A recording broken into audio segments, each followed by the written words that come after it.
Have you ever found yourself staring at your phone at 2 a.m., watching those three dots appear and disappear? That moment when someone who walked away from your life is trying to tiptoe their way back in? Maybe it's an ex who suddenly likes your Instagram post from 3 months ago. Or that friend who ghosted you last year, now sending you a "hey stranger" text like nothing ever happened. I get it. Your heart might skip a beat, or maybe your stomach turns a little. Because let's be honest, when someone comes crawling back, it stirs up a hurricane of emotions.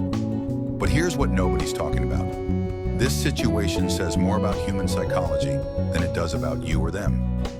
And today, we're going to dive deep, really deep, into understanding why people come back, what it means, and most importantly, how to handle it in a way that keeps your dignity and self-respect intact. Section 1. The psychology behind the return. Let's start by understanding what's really happening in someone's mind when they decide to come back. And trust me, this goes way beyond the simple "they miss you" explanation that most people throw around. The comfort zone theory. Think about your favorite old sweater. You know, the one that's maybe seen better days but feels like a warm hug every time you put it on. That's exactly how human beings tend to view their past relationships, both romantic and platonic. We're naturally drawn to what's familiar, what feels safe. Psychologists call this the mere exposure effect, the tendency to prefer things we know over things we don't. When someone leaves your life, whether it's their choice or yours, they're stepping out of that comfort zone. They might be chasing something new, something they think will be better. But here's where it gets interesting. Our brains are wired to idealize the past while struggling with the uncertainty of the present. The grass is greener syndrome. Let me paint you a picture. Imagine you're at a restaurant and you order what you think is going to be the perfect meal. But as soon as your food arrives, you spot someone else's plate that looks even better. Suddenly, your perfectly good meal doesn't seem so perfect anymore. This is exactly what happens when people leave relationships or friendships. They might leave thinking there's something better out there. Maybe they're chasing more excitement, different life goals, new experiences, freedom from commitment, the fantasy of a perfect partner or friend. But here's the kicker, and this is something I want you to really understand. What they're actually chasing isn't reality. It's a fantasy. It's the idea that somewhere out there, there's a perfect situation waiting for them with zero complications, no emotional baggage, perfect understanding, constant excitement, zero disagreements. The reality check phase. Now here's where things get really interesting. After someone leaves, they go through what I call the reality check phase. This isn't just about missing you. It's about facing the cold, hard truth that the fantasy they were chasing doesn't exist. The nostalgia factor. Let's talk about something that hits close to home for everyone. Nostalgia. You know that warm, fuzzy feeling you get when you hear a song from your high school days? Or when you smell something that reminds you of your grandmother's kitchen? That's nostalgia working its magic, and it plays a huge role in why people come back. Here's what's fascinating about nostalgia. Studies show that our brains actually filter out the negative memories over time, leaving us with a highlight reel of the good times. Scientists call this rosy retrospection, and it's like your brain putting an Instagram filter on your memories. When someone's going through a rough patch in their life, guess what happens? Those filtered memories start flooding back. They remember the inside jokes you shared, the way you could finish each other's sentences, those lazy Sunday mornings, the comfort of having someone who really got them, the security of a deep connection. But here's what they're conveniently forgetting: the arguments that led to sleepless nights, the fundamental incompatibilities, the trust issues that never got resolved, the growth that wasn't happening, the reasons why they left in the first place, the growth gap. Now let's talk about something really powerful: the growth gap. This is what happens when two people grow at different rates or in different directions. When someone leaves your life, they often expect time to stand still. They imagine you'll be exactly where they left you, like a bookmark in their favorite book. But here's what actually happens. You grow, you evolve, you become a stronger, wiser, more complete version of yourself. And when they come back, they're often shocked to find that the person they left behind isn't there anymore. Think about it like this.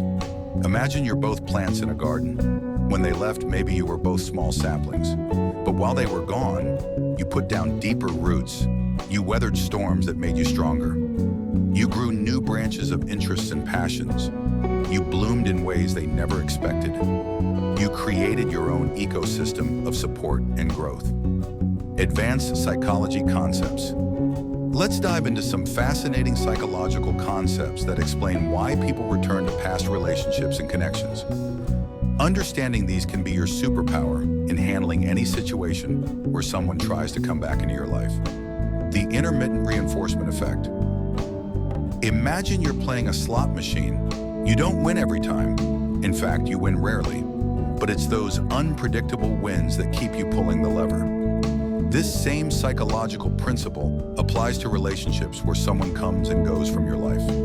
The science of emotional attachment. Let's dive into something fascinating that happens in your brain when someone from your past tries to return. You might think you're just feeling emotions, but there's actually a complex chemical dance happening inside your head. The neurochemistry of reconnection. When you receive that unexpected message from someone who left, your brain releases a cocktail of chemicals that can make you feel like you're on an emotional roller coaster.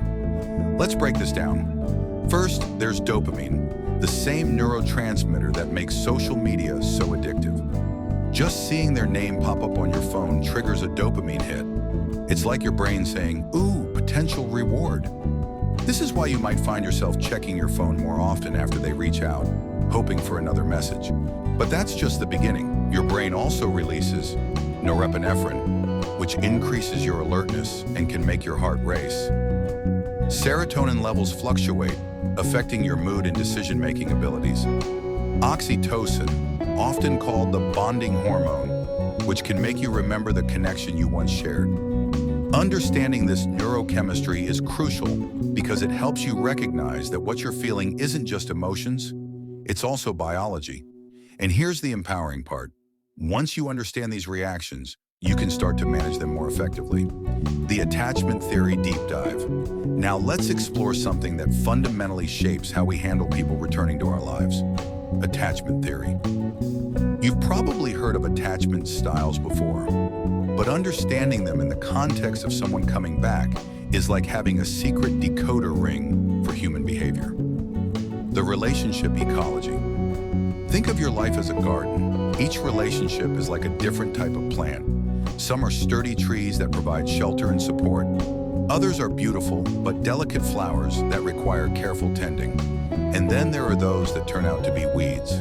They might look attractive at first, but they can choke out the healthy growth in your life. When someone tries to return to your garden, you need to ask yourself, what kind of plant were they before? Did they contribute to the overall health of your garden? Have they evolved into something different? Does your garden have room for them now? Will their presence enhance or diminish your current growth? The transformation timeline. Let's talk about something that most people don't understand about personal growth. It's not linear. When someone leaves your life, they often imagine you'll remain frozen in time, like a photograph. But that's not how human development works. The psychology of success and attraction. Now let's talk about something that fundamentally changes when you focus on your own growth. The psychology of success and how it naturally draws people back into your orbit. But here's the plot twist. By the time they come back, you'll be seeing everything through a completely different lens. The success magnetism effect. Have you ever noticed how success seems to attract more success? There's actually a fascinating psychological principle at work here called the success breeds success phenomenon. When you're focused on your own growth and achieving your goals, several things happen simultaneously. 1. Your confidence naturally increases. 2. Your energy becomes more magnetic. 3. Your standards automatically rise. 4. Your self-worth solidifies. 5. Your boundaries become clearer. Let's break down each of these elements and understand why they make you so irresistible to people from your past. The confidence amplifier. Think of confidence like a radio signal.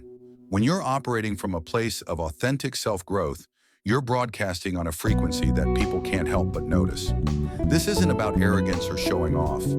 It's about the quiet certainty that comes from knowing your own worth. Signs of authentic confidence include speaking with conviction about your values, being comfortable with saying no, not needing constant validation, having clear boundaries, being genuinely happy for others' success, taking calculated risks, learning from failures without being defeated. The energy shift. Your energy is like your personal atmosphere. When you're growing and thriving, you create an environment that others want to be part of. This is why people from your past might suddenly feel drawn back to you. They sense the shift in your energy. Think about it like this. Imagine you're at a party and you notice someone who seems to be having the time of their life. They're not trying to impress anyone. They're just genuinely enjoying themselves. Who doesn't want to be around that person? The achievement cascade. When you focus on your own growth, you start what I call the achievement cascade. One success leads to another, creating a powerful upward spiral. Professional achievements boost your confidence. Increased confidence leads to better relationships. Better relationships enhance your emotional intelligence. Higher emotional intelligence improves decision-making. Better decisions lead to more success. The art of selective reconnection. Now let's address something crucial: how to handle it when someone tries to return to your life. This isn't about playing games or getting revenge. It's about making conscious, healthy decisions that align with your growth and values. The assessment framework. Before you decide whether to let someone back into your life, consider these key factors. 1. Growth analysis. Have they grown since they left? What evidence do you see of this growth? Is their growth compatible with yours? Second intention. Evaluation. Why are they really coming back? What do they want from you now? Are their intentions aligned with your best interests? 3. Timing assessment. Why now? What's changed in their life? Is this timing suspicious or genuine? The future vision. Manifesto. Let's talk about creating a future so compelling that you'll never settle for less than you deserve. This isn't just about handling people who come back. It's about building a life that attracts the right people and opportunities. The power of authentic living. Let's dive into something that changes everything. The power of living authentically.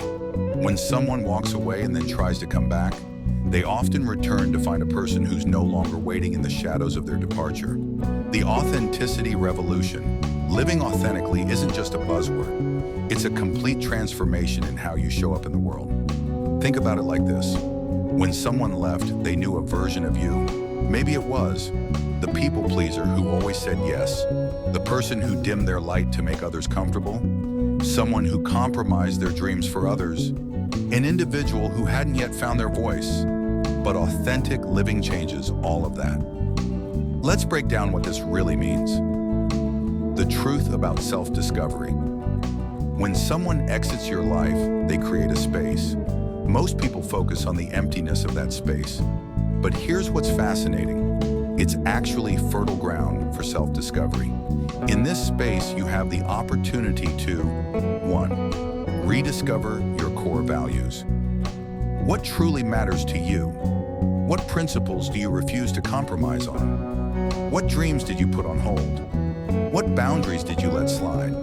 2. Explore your true passions. What lights you up inside? What would you do if fear wasn't a factor? What skills have you always wanted to develop? What adventures have you been postponing? The success principles. Let's talk about something that fundamentally changes how people see you. Sustained success. This isn't about showing off or proving anything to anyone. It's about building a life so fulfilling that other people's opinions become background noise. The success spiral. When you focus on personal growth, you create what I call the success spiral. Here's how it works. 1. Initial growth. You start making small improvements.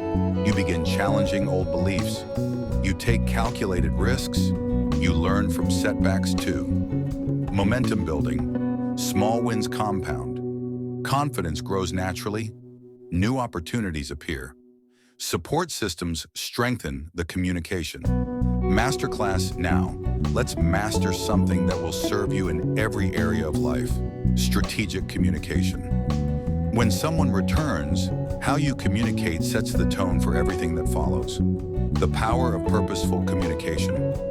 Understanding the art of communication means 1. Knowing when to speak. 2. Knowing when to listen. 3. Recognizing underlying messages. 4. Maintaining emotional control. 5. Setting clear expectations. The future blueprint.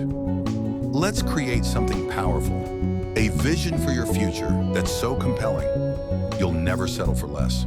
This isn't just about handling people who come back. It's about creating a life that attracts the right opportunities and relationships.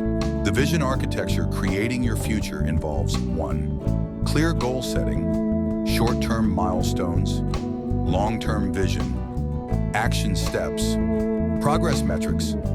2. Personal development, skill acquisition, knowledge building, network development, character growth. The relationship. Ecology, understanding relationships as an ecosystem helps you make better decisions about who to let back in. Every relationship either nourishes your growth, challenges you to evolve, drains your energy, supports your journey. Remember, this isn't about manipulation. It's about becoming so focused on your growth that you naturally attract what you deserve. When you truly understand this, you'll never worry about anyone coming back because you'll be too busy creating something amazing. If this resonated with you, hit that like button and share this video with someone who needs to hear it. Drop a butterfly emoji in the comments if you're ready to start your transformation journey.